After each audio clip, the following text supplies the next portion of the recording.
Here's the problem, though. Usually, like, we're forcing agendas from the previous generations down, but it's going reverse. Yeah. Oh, that's good. So, like, I'm seeing this, like, concept and philosophy is trickling into moms and dads. Yeah. Hello and welcome back to the No Walls podcast. I am excited today. If you haven't already, this is a good time to like and subscribe to this thing. It helps us out a lot, and so we can keep making some content for you. Absolutely. Absolutely. So today I was wanting to talk about something. So like in the last podcast, we talked about like the church and kind of how it's relevant to culture and things like that. And once what we got to the end was kind of like it's not just on. We didn't say it like this. It's the pastors aren't just the church, right? Like the people are the church. We kind of gave people like a charge, like go be the church, like go talk about it, go. And so one of the things I've been thinking about lately is like in the church, I feel like a lot of times we're talking about gifts, and we're like God gave you a gift. God wants to reach people through your gifts. God wants to do something through your gifts. And so I want to kind of have a conversation on gifts today, because I feel like since we gave them a charge last week, it'd be kind of cool to talk about maybe some of the gifts that the individuals have to go and reach the people. But I have a lot of like questions that kind of take the gifts from an ethereal thing to hopefully a practical thing. Okay. And so I'm just going to ask you a lot of questions about gifts today, if you're cool with that. Let's do it. So one of the things growing up when I heard about gifts throughout the church was, so like there are like the, what are the gifts called? They're like the gifts in scripture that are listed, but then we talk about other gifts, like maybe like your ability to like play an instrument, or like your ability to communicate well, or your ability to, you're like charismatic, or like things like that. So like when you think God gives you a gift, do you think he gives you like one gift to reach people, or does he give you many gifts and you kind of choose which one you cultivate depending on what you like? Like how does all that play out? Yeah, I definitely kind of I'm let me go ask God, bro. I mean, I don't know what the game plan for every individual is. There's one passage of scripture that's always stood out to me when it comes to gifts. It's the parable of talents. Uh-huh. All right, so you have the person that had, is it 10, 5, 1? I think so. Yeah. Because I'm at 10 talents, I'm at 5 talents, I'm at 1 talent. The 10 invested his, the 5 invested his, and the 1 just hit his. And then the king in the parable is outraged, kicks him out, and gives the 1 to the 10. And I think for me, I don't know that like I do think we all have like an individual like call of God in our life, and like there is a plan for us. But I also personally believe like what you do with your life creates margin for God to do more or less.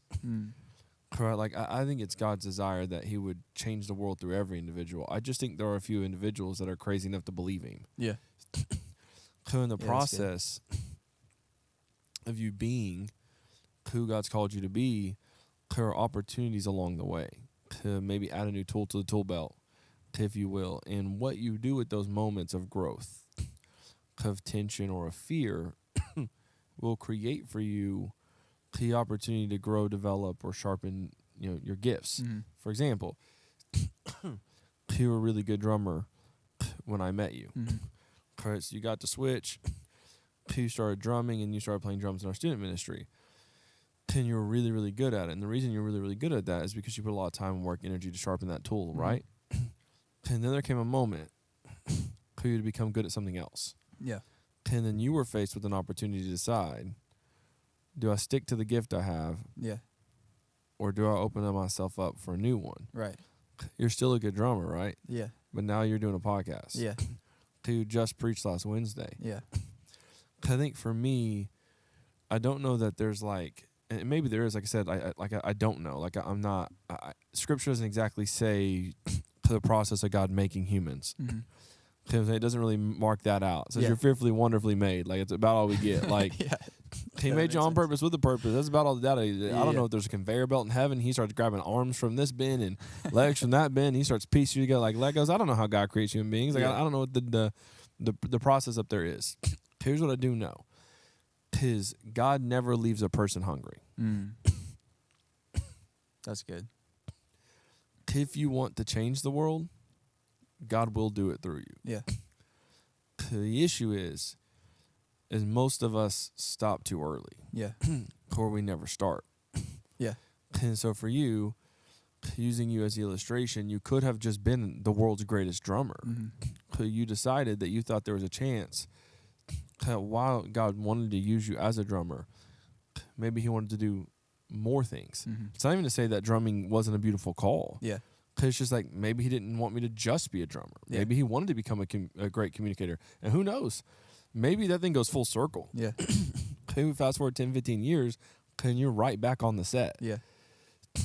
We don't know. What we do know is every step along the way, you get opportunities put in front of you to develop, to grow, to change.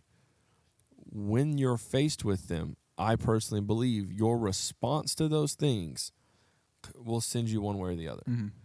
And so I think people who are really, really talented, really, really gifted can do lots of different things. Like they put work in. Yeah. It's like the phrase I keep hearing. I've heard multiple people say it over the last few weeks. Is every overnight success was never an overnight success because it was like a bunch of nights before that night of putting in a ton of work. Yeah. Crap. What's the phrase?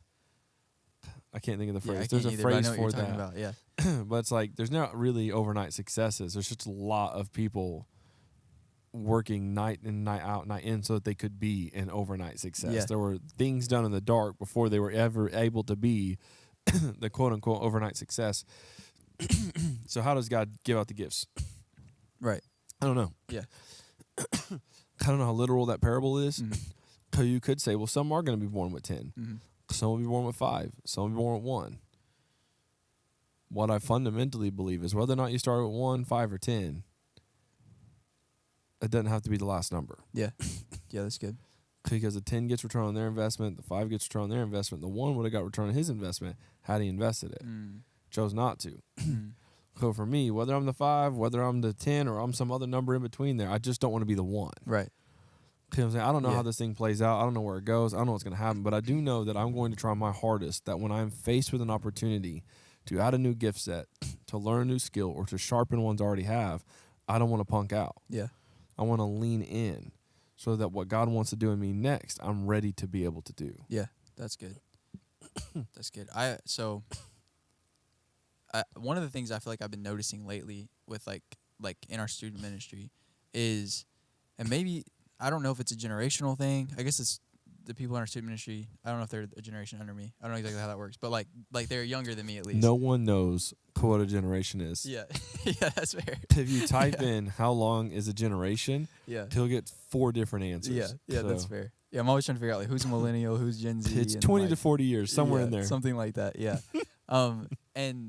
But one of the things I noticed, at least in our student ministry, and like having conversations and stuff like that, is like I feel like by the time like I was 16, 17, me and like all of my friends at least, really most people I knew, I feel like we all had something. Like it was like everyone had like a thing, and it wasn't necessarily the healthiest thing for that to be your whole identity, and for a lot of us it was. So like I was a drummer, like one of my friends was like a guitar player, one of my other friends was a basketball player, and like I don't know why that is, but I'm seeing a lot of like students nowadays. It seems like they're nowadays sounds so old. Students now, it seems like they're like that thing isn't really happening as much. Like I feel like there's a lot of conversations I'm having where it's like they just kind of feel like they're just floating out here. Like I don't know what my thing is. Like I don't have like a thing. Like there isn't like a thing that like sticks out to them. And so like Oh, that's really good. did you have a similar journey to that, or like what was like, and what do you do with that? No, I don't think anyone's had the journey these kids have had. Okay. That makes sense. Because depending how far back you go, you were forced into a thing. Yeah. Because if it wasn't your thing, the idea that you have a thing is new. Right. You were told your thing for thousands of years. Yeah. And then you got to my generation, some of where yours were that overlap between like millennial overlaps with Gen Z. Mm-hmm.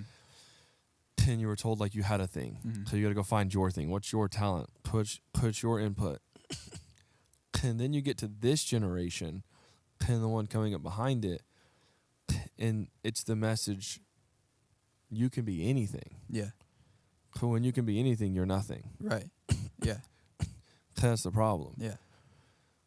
because I can actually be anything I want. I'm not allowed to ask questions. You're not allowed to judge. You're not allowed to process. You're not allowed to dig at all. Yeah. Like, I am me. My truth is my truth. My story is my story, and you don't get to say anything about it. The problem with that is while it sounds really freeing on the front side, it's crippling on the back side. Yeah. Because then you can't figure out who you are. Yeah. Because to figure out who you are, guess what you have to figure out? Who you aren't. Who you aren't. Yeah. And so that implies that there is a chance, there is a thing I could not be. Yeah. And when I have to be able to be anything, I'm never able to entertain the fact that maybe, just maybe, that's not me. Yeah. And that's exactly where an entire generation is. They're trapped in decision fatigue. Yeah. I can be anything, and anything that suggests I can't is now a limitation. How dare you limit me? You don't get to tell me who I am and what I'm not. And so now you can't even do it to you. It's not just other people can't say something to you. You can't own it. Yeah. Like, you can't say that's not me. Well, because, I should be able to do anything I want. Yeah. I should be able to be an influencer if I want. I should be able to be whatever I want to be. Yeah. No. Yeah. I'm sorry. No. Yeah. Because I love basketball. Mm-hmm. I'm not dunking. Mm-hmm. Ain't happening, bro. Mm-hmm. I weigh 234 pounds. I am just at 6 foot. I'm white. Mm-hmm. And I got no athleticism. I cannot jump. Mm-hmm. It's not happening. Mm-hmm. Cool, yeah, okay, cool. But like, you get in the gym though, really, and do like some calf workouts. Okay, you're probably right. You're right. I can get the net. I mean, I can't like not get off the ground. Yeah. Here I could. So let's take it a step further. I could never be in the NBA. Mm-hmm. Never. Yeah, you could. 10,000 hours makes an expert. Okay, let's do that math. I'm 30. Yeah. I cannot be an NBA player. Yeah. I do not have the time. And by the time I would invest enough energy, I'd be too old. Yeah. Body wouldn't be able to keep up with it. That doesn't make me less amazing. It's like, oh, okay, that's a ridiculous illustration. It's not, though. Yeah. Because just that idea alone is so unbelievably offensive. Yeah. In the way that the current generation is operating in. We can see it with our students. Here's the problem, though. Usually, like, we're forcing agendas from the previous generations down, but it's going reverse. Yeah. Oh, that's good. So, like, I'm seeing this, like, concept and philosophy is trickling into moms and dads. Yeah. So it's not just we have these kids. We have parents who are apathetic. We have parents that aren't taking steps. We have parents that aren't doing anything because, well, no one should be able to limit me. And so, like, because it's such a beautiful sentence on the front side, you can be and do anything you want, and it sounds amazing. Yeah. It's just not true. Yeah.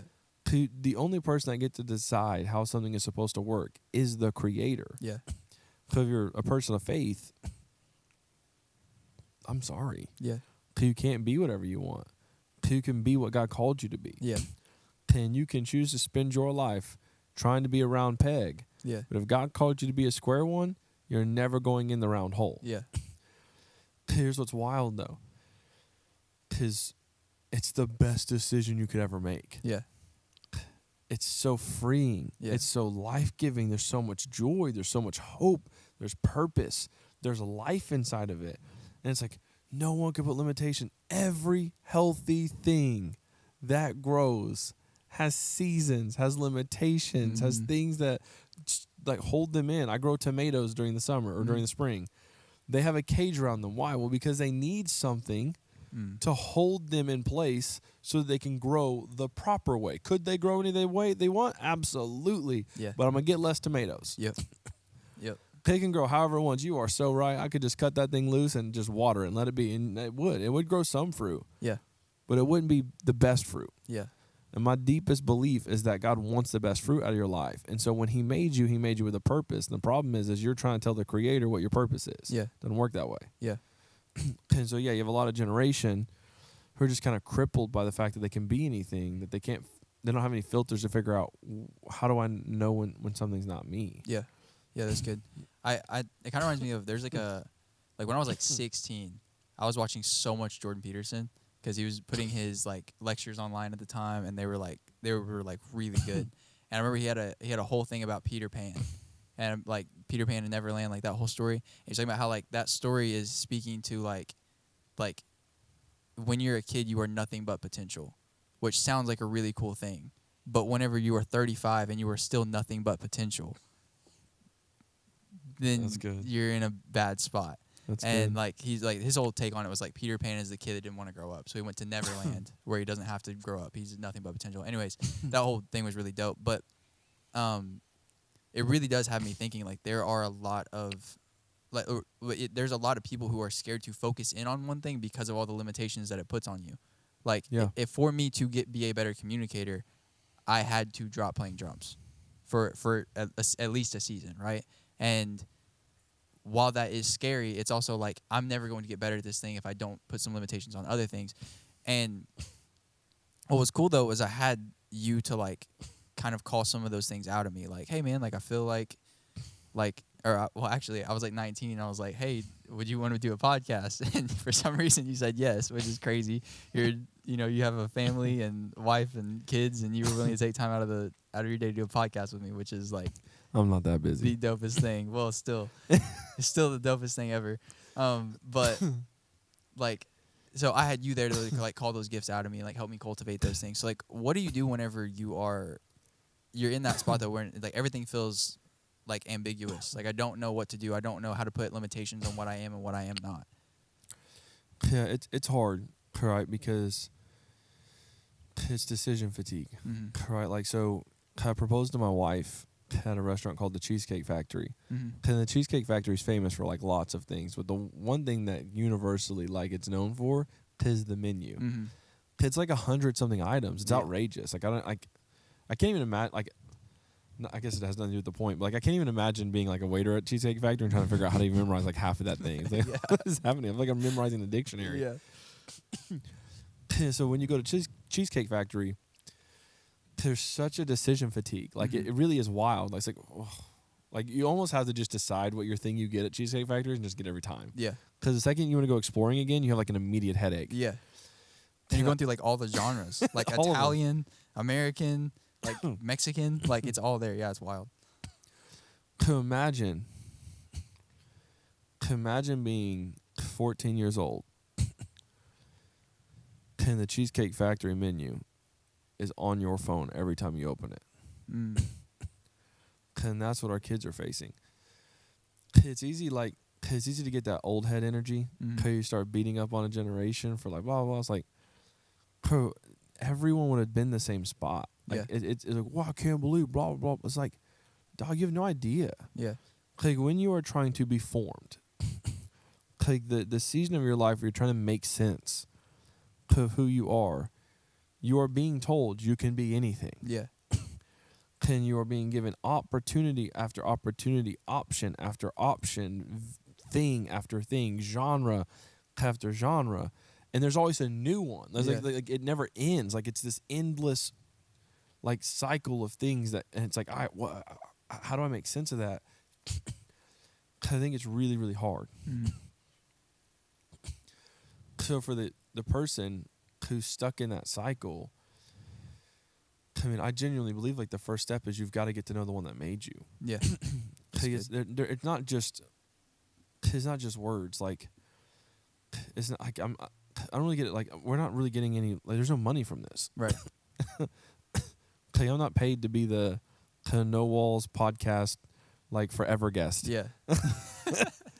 Forever. I don't get any money out of this thing. Yeah. And so it's like I really genuinely believe like this will change your life because it did change my life. Yeah. And so like when I'm up here having a conversation about Jesus, like I mean it.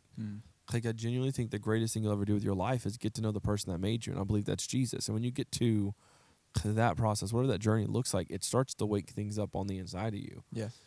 And it will, generally speaking, bring you towards other people who have a similar belief, a similar passion, and they'll start seeing things inside of you that are calling it out. So what do you do if you're the person who doesn't know what to do?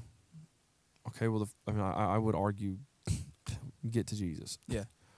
Well, I'm not going to do that. Okay, fine. Let's do the next step. It's going to be harder. What the next step is what do you like for you? Just for you. I like to play basketball. No. Do you like to play basketball? Or does your mom like that you play basketball? That is so good. We could have a whole conversation just Do on that. you like to play basketball, or does your dad like that you play basketball? Yeah. Do you like to play basketball, or is the girl that you're trying to chase like basketball? Yeah. Do you like to play basketball, or do your friends like to play basketball? Yeah. What do you like? It's Yeah. like, oh, okay, well, this kid thing. No, dog. This is real for the 35-year-old who don't know what the heck to do with their life either. Yeah. Like, you don't have to stay Peter Pan. Yeah. You could decide today to leave Neverland. Yeah. Today you could decide to do that. So, like, to be clear, this is not just for the students that might be listening to this podcast. If you're an adult in here listening to this conversation, you feel like you're in a similar spot. It's like, dang, I guess sucks to suck. Yeah. I'm a really old Peter Pan. No, Yeah. no, you don't got to say that way. Here's the beauty of it. Because I believe in Jesus, I think he controls time. Yeah. I genuinely Yep. think that. I don't think he's bound by it. I don't think you can be bound by the thing you create. Yep. So God created time. So guess what? God could do in 6 weeks what you couldn't figure out how to manufacture in 60 years. Yeah. So there's time. Yeah. There's always time. There's more time than you think you have. God could do absolutely anything. He is not bound by any of this stuff. So let's just start having the conversation how to get towards purpose. The first thing you have to do is you got to figure out why you like it. Same thing Yeah. at 35-year-old. It's true. Yeah. So you could be waking up today and realizing like so many things you have in your life that you like, you were told to like. Yeah. So you don't know. And I think that's what's wild. Like think about like I can't tell you how many conversations I've had with people. Kind of like what are your hobbies? Yeah. They don't have any. Yeah. Or they've got 1,000. Yeah. Okay, so the person doesn't have hobbies. So what do you like? Yeah. My kids. My Yeah. purpose is my kids. Come on now. Yeah. I got 3 otter babies and I love them. My purpose is not my kids. They're part of it. Yeah. I'm called to be a great dad, but I'm a whole person aside from my kiddos. Yeah. You're a whole person aside from your kids. Like, your kids are not your purpose. Mhm. Like, you are a person. Like, you have a whole thing. And yes, in this season of life, you are called to lead and love and direct and pull them. Scripture talks about how they're arrows to be let loose from a quiver. You better pull that string back as far and as hard as you can so you can cut them jokers loose so they can go change the world. Do all those things. But also, you matter. Yeah. You are not their mom. You are you. Mhm. Mom is a part of the person God's called you to be. You're not just a mom. You're Yeah. not just a dad. Like, you are a whole human being with an individualized call that God put inside your heart. So start figuring out what you like. And when you figure out the things you like, spend some time on them. Yeah. And then see where it goes from there. Yeah. You know, and I just think it's a major step to the process. I just think a lot of people don't know what they like. Yeah. Because they can like everything or they can do everything. It's like, find the few things in life that really bring you like actual, like, deep happiness. Yeah. Like, I just want to do that again. Yeah. I want to be a part of that. Right? Like, you know how, like, we did a whole podcast right on how we love the church. Yeah. The church was the only place throughout my entire childhood that, like, I longed to go back to. Yeah. Yeah, that's wild. And I didn't know that at the time, but I can look back and realize it was calling something to me. I was built for it. Mhm. It doesn't make no sense because I don't look anything like it. I'm rough on the edges. I can be a mess. I mean, we did a sermon with our student ministry where I did a team teach with our friend Chelsea Brown. She called me a knucklehead. She's right. I'm a knucklehead. Like, I just am. But the church is it for me. Yeah. And it always has been. From the first moment I stepped in one, it did something different inside of me. It brought something out of me. And so it's the place like I long to be at, and I still long to be here. I think when you find those things that you long for, generally speaking, there's something there. And Yeah. you just kind of walk that thing out to its logical conclusion, but you have to start somewhere. And I think that's where you start. Yeah, that's good. Did you ever have a moment where you longed for something that didn't line up with your purpose?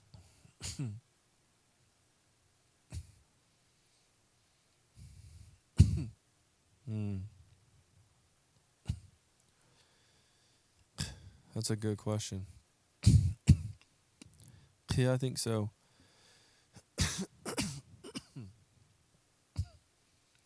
I'm going to kind of answer that question. Okay. I don't want to like sidestep it. Yeah. No, I get that. And I hope my answer doesn't feel like a cop-out, but I Yeah. do believe it. So, yes, I think early on, you're trying to make sense of what you long for. Mm-hmm. And I think when I'm not trying to build my life around the things I long for everything. Right. Yeah. Right? So, like, I long for McDonald's. Mhm. No. I long for Saltgrass Steakhouse. Yeah. I long for Truth Barbecue in Houston. Yeah. Like I long. Shout out Truth Barbecue. Yeah, my God, let's get a sponsor for that place. Yeah. Me too. I long for Goldie's Barbecue in Dallas, right? Yeah. Fort Worth. I'm about it. So I long for those places. Like today, right now, if you told me we could go and get some, I'm dropping everything. We're going. I long for those foods, right? They're different. Yeah. I don't long for McDonald's, but when everything is the same, Right. it feels like all things are longings. And I think what you're starting to learn when you start walking out purpose is what's a long and what's a want. Right. When your entire life is built on instant gratification, everything's the same. Right. It's all unilateral, Mhm. right? Like it's just all things are good things. When you start assessing how they make you feel after you have them, Yeah. that's when you start finding out what you actually long for. Yeah. That's good. Right? You start taking these things out of your life, and then you start feeling a type of way. It's like, ooh, listen, I've never fasted ever. Mm. And been like, my body legitimately be like, oh, I'm so sad we haven't had a McDouble. Yeah. No. I'm like so much better on the back end. Yeah. Right? Because I wasn't like, my body wasn't longing for that, right? Yeah. When it comes to purpose, I think you have to kind of figure out what you're actually longing for. Mhm. So the question you asked is, have you ever longed for something that hasn't gone along with your purpose? I would say it's rare. Okay. Because I think the things that you long for, Scripture talks how deep calls out to deep. Mm-hmm.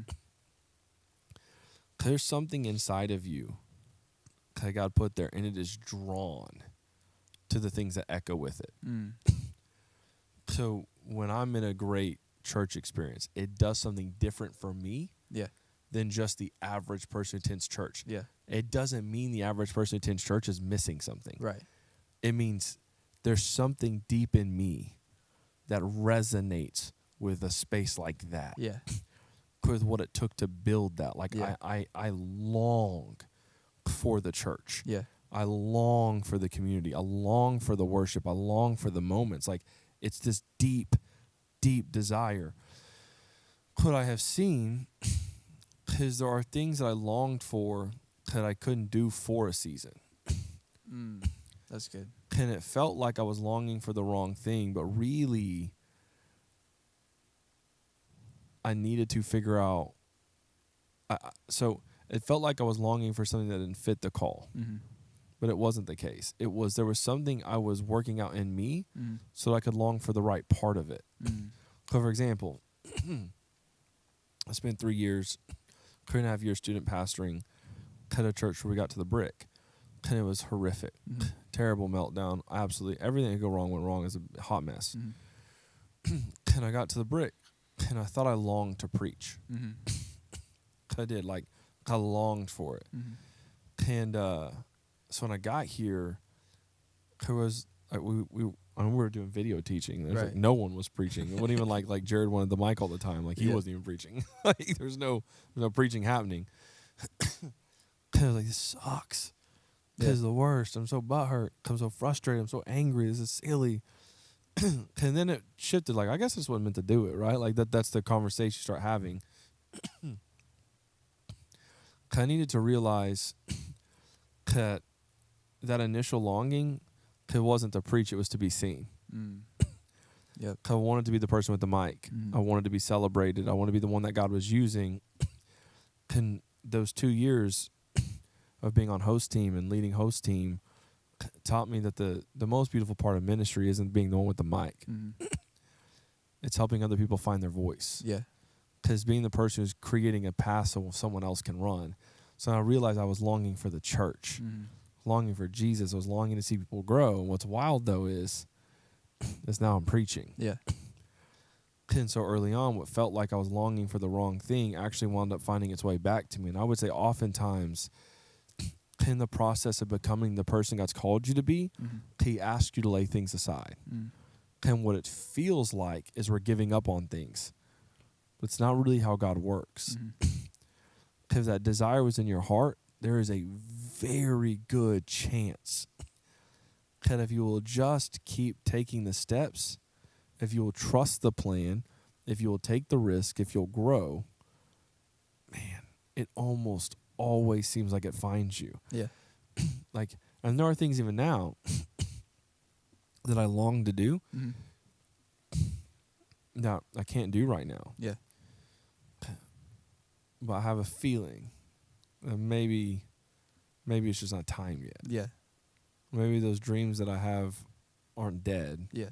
They're just hibernating. Yeah. They're just resting. They're dormant until the time for them to show back up is. So, I mean, yes, but no. Yeah. Yeah, that's good. I think when we think, here's what I would say. If you're longing for something that's not inside your call, I don't know that you were longing for it. Yeah.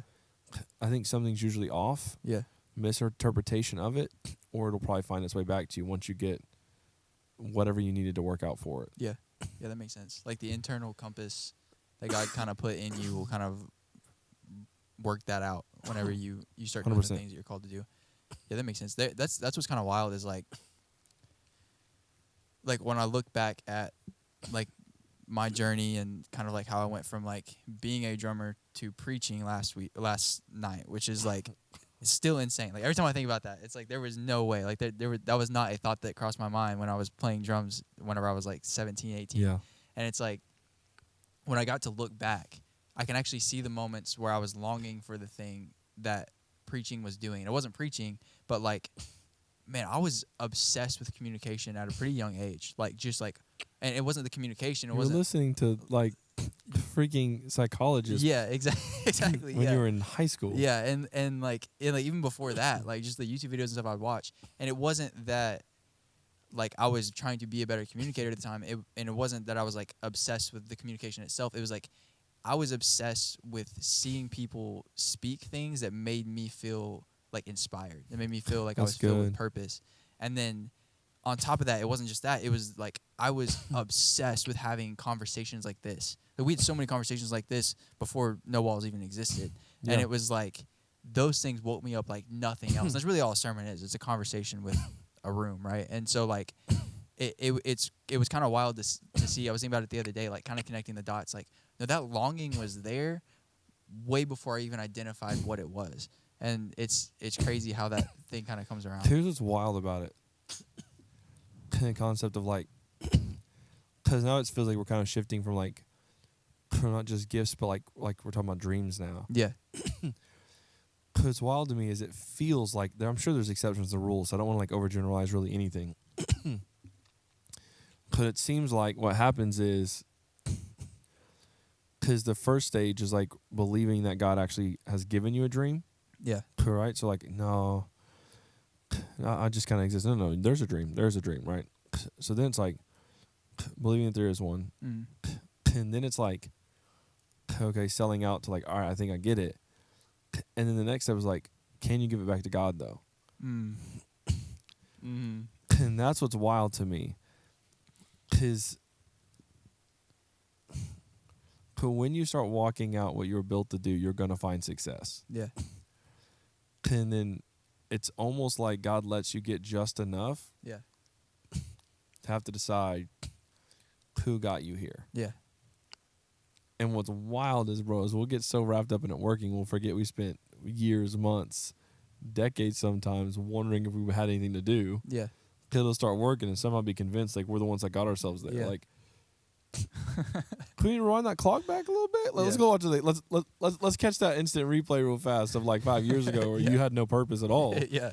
No, this is me. I did this. Like, Yeah. did you though? Like, I mean, Yeah. no, you didn't. And so like, what's wild to me is the idea that I have dreams, I have hopes, I have ambition. I'm an unbelievably driven person. Probably always will be, and I apologize to no one for it. I think God put it inside me for a reason. I'm a chase. I'm gonna run faster than anybody I know, and I'm gonna trust the people to tell me to slow down when I need to. I'm going. But do I trust God enough?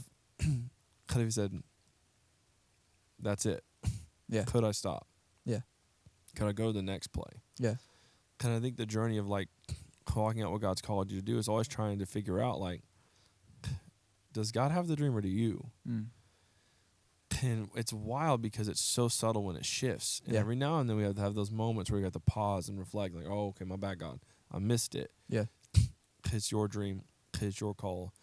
And that's kind of like the longing thing. Because like the only way you figure out like what your gifts are, what you're put here to do, like how to do all that is like, you got to start somewhere. 'cause you start walking it. You Mm-hmm. you find the things that you think you long for, chase them. Yeah. And you'll find out, like, in the process, what you thought was longing was not exactly all of it. It was a portion of it. Like, you're talking about, like, something in the drums. It's like, Yeah. I thought I longed to preach, Yeah.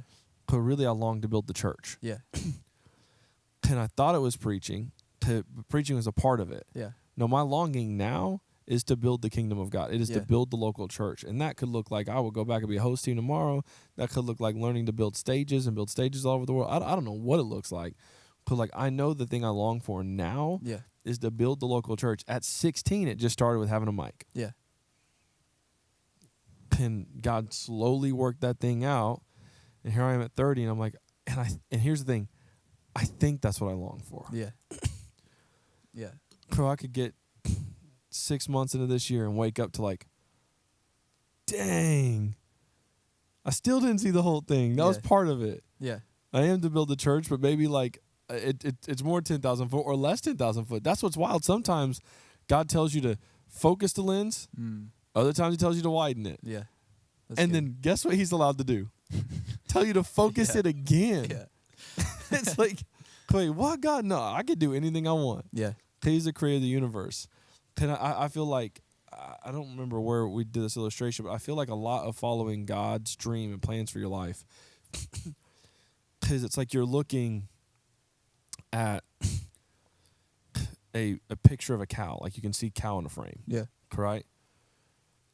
And then God widens the thing, and you find out you're actually looking at a whole picture. Yeah. And it's hills, and it's a prairie, and there's a house off to the right. And it's like, oh, I wasn't looking at a cow, I was looking at a painting. Yeah. And then God's like, widens it some more, and you find out, oh, snap, it wasn't a painting. I was looking at the whole side of a room. Yeah. And there's a window over here. Yeah. And there's a couch right here, and there's drapes and curtains here. And there's the painting that I was initially looking at right here. And it's like, oh, this picture's so much bigger than I thought. Yeah. And then God zooms it in again. And now you're looking through the window outside, and you see the 10,000 acres in front of you. Yeah. And then you find out, snap. Like, where he had me started Yeah. is so much different than where I ended. Mm-hmm. And where I ended is so much bigger than I could have possibly imagined. Yeah. And every time that lens focuses a different way, big, small, short, it's like, this is crazy. It's a new thing. But when you get to the end of this thing, there's going to be a moment where you're going to look and you're going to find out, like, oh, it all made sense. Yeah. God was trying to get my eyes to the land outside the house. Yeah. But he started with the picture. Yeah. That's good. And that cow was just an image of all that he was ultimately going to do in the 10,000 acres outside the house. Yeah. It started with a photo. Yeah. And for me, the walking with God thing has been like that my whole life. Yeah. Every time I think I know, like, okay, I got it. All right, now I get it. Okay, I done figured it out now. Me and God got this. We got tight. Tweaks it again. Yeah. Like, I don't be knowing nothing. Yeah. And I think we should get comfortable with that. Yeah. I think we should run as fast as we can, as hard as we can. I think we need to have rest when we need it. We need to process. We need to be healthy throughout that whole journey. But we also need to be so comfortable with God that if he wants to change the plan, we trust him that he's able to. Yeah. Yeah, that's good. But it starts with movement. Yeah.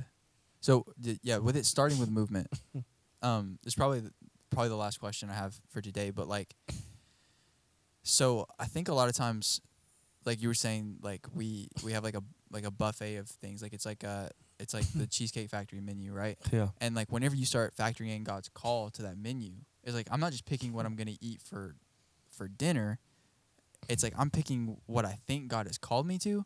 Like, is there ever a time where we put too much emphasis on the next step, or is like for instance, like someone's hearing this and they're like, oh, okay, like, you know what, I actually have a interest in music, but like they're just stuck between, like, I don't know if I'm called to play the flute or if I'm called to play the guitar. You know what I mean? Like when we get down to those micro steps like that, like what do you do when those even feel overwhelming? That's good.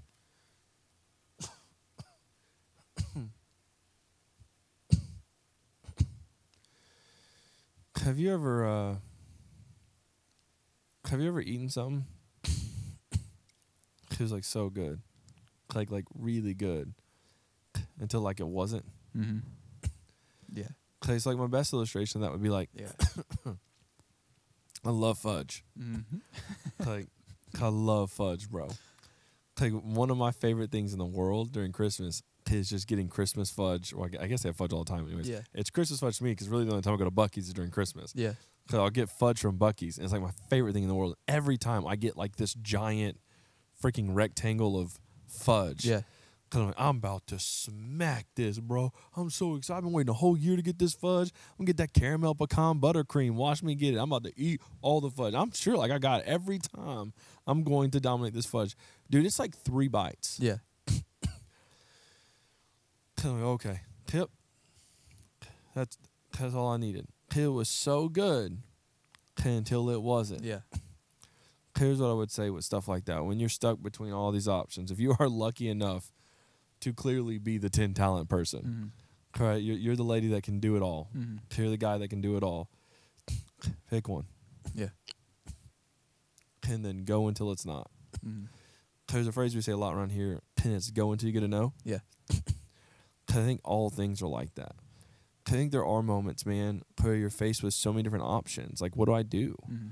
Like, this is a good thing and this is a good thing. I think sometimes we paint like the call of God like it's like there's this really great, amazing, just diamond, and then there's this big pile of dog dookie. Yeah.